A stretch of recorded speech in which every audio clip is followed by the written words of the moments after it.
Sometimes I don't feel like doing a damn thing. Do you ever feel like that?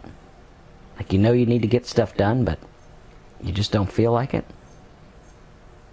It's exactly the problem. We're always waiting to feel something before we act, when in reality, the exact opposite occurs. When we act, we start to feel different. This is why people get in traps of depression and lack productivity, because they are waiting for a feeling to overtake them before they start doing something.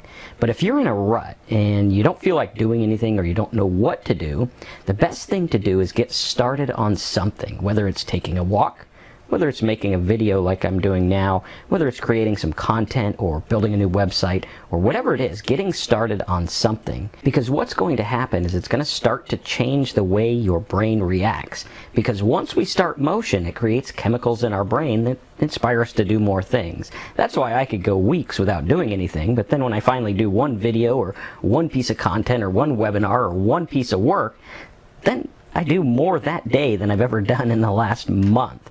And that's how it works. You've got to get started on something. Now, you don't need to jump the whole staircase in one leap and bound like Superman. You just need to get started on one thing and do it now. So you got to ask yourself, what can I get started on right now that will not only change my mindset, but also get me in the direction that I want to go? So stop waiting for a feeling to overtake you before you take action, and take action and the feeling will come. Thanks again for watching this little video message. I'm Marcus from AffiliateMarketingDude.com, and I'll see you in the next video.